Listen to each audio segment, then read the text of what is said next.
முருகாச்சரணம். கந்தர் அனுபூதி பாடல் 40.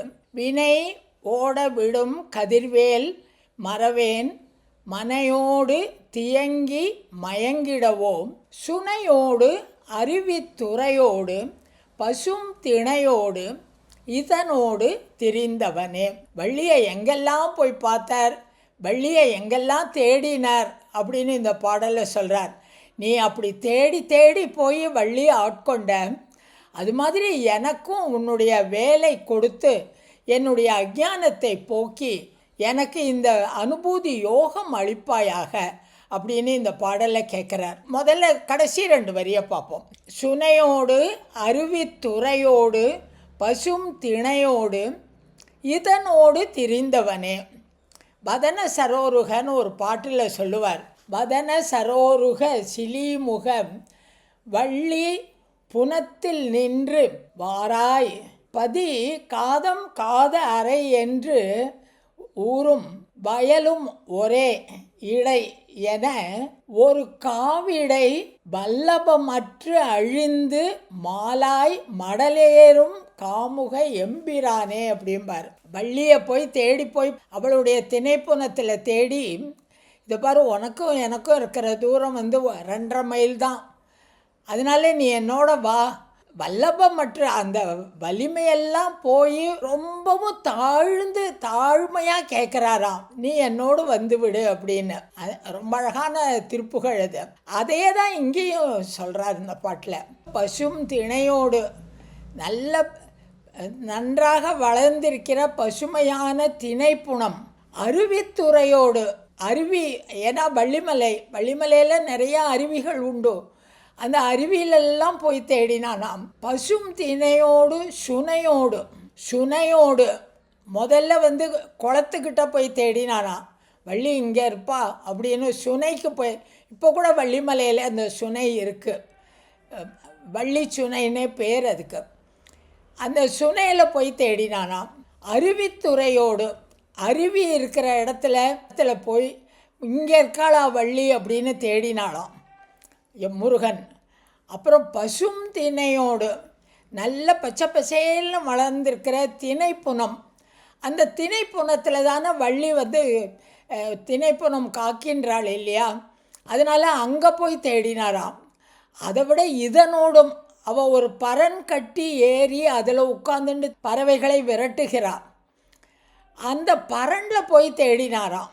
ரொம்ப அழகாக இன்னொரு திருப்புகளில் சொல்வார், முட்காணில் நடந்து போய் அப்படிம்பார். இந்த முள் நிறைஞ்ச காட்டில், வள்ளிமலை காட்டில் நடந்து போனாராம் முருகன் அந்த வள்ளியை ஆட்கொள்வதற்கு. இதை கீவாஜா தன்னுடைய விளக்கம் சொல்கிற போது ஒரு நாடகம் மாதிரி எழுதியிருப்பார். முருகன் சுனைக்கு போனான், அங்கே இருக்கிறவர்களை கேட்டான், எங்கே வள்ளின்னு கேட்டான். அதே மாதிரி திணைப்புணத்துக்கு வந்தான், அந்த பரனில் எட்டி பார்த்துட்டு இருந்தான், எங்கே இருக்கா வள்ளி அப்படின்னுட்டும். இந்த வள்ளிமலை காட்டில் முழுக்க அலைஞ்சு திரிஞ்சு தேடி வள்ளியை ஆட்கொண்டது. தன் மீது தீவிரமாக தன்னை அடைய வேண்டும் என்ற எண்ணம் இருக்கிற ஜீவாத்மாவை பரமாத்மா எப்பாடுபட்டாகிலும் தன்னோடு சேர்த்து கொண்டு விடும். அதனால் மனமே நீ தைரியமாக இருன்னு நமக்கெல்லாம் அருணகிரிநாதர் அறிவுரை சொல்கிறார். சுனையோடு அருவித்துறையோடு பசும் திணையோடு இதனோடு திரிந்தவனே மனையோடு தியங்கி மயங்குவனோ. இந்த வீடு குழந்தைகள் அப்படிங்கிற இந்த பிரமையில், இந்த மாயையில் தியங்கி மயங்கிடவோ, தியங்கினா அதிலே ஆழ்ந்து போகிறது. கொஞ்சம் காலம் வச்சாக்க புதகுழி மாதிரி இந்த சம்சாரம் நம்மளை உள்ளே இழுத்துன்றது இல்லையா, அந்த மனையோடு தியங்கி அதில் முழுக்க ஆழ்ந்து போய் அதிலே மயங்கி இருப்பேனானா, அதையெல்லாம் செய்யக்கூடியது முருகா உன்னுடைய கதிர்வேல். வினை ஓட விடும் கதிர்வேல் மறவேனே. உன்னுடைய கதிர்வேல், ஞானவேல், அந்த வேல் தான். பாரதியார் ரொம்ப அழகாக இதை பாடுவார். வெற்றி வடிவேலன் அவன் வீரத்தினை புகழ்வோன் சுற்றி நில்லாதே போ பகையே துள்ளி வருகிறது வேல் அப்படிம்பார். அந்த வேல் வந்து என்னை முழுவதும் காப்பாற்றும்.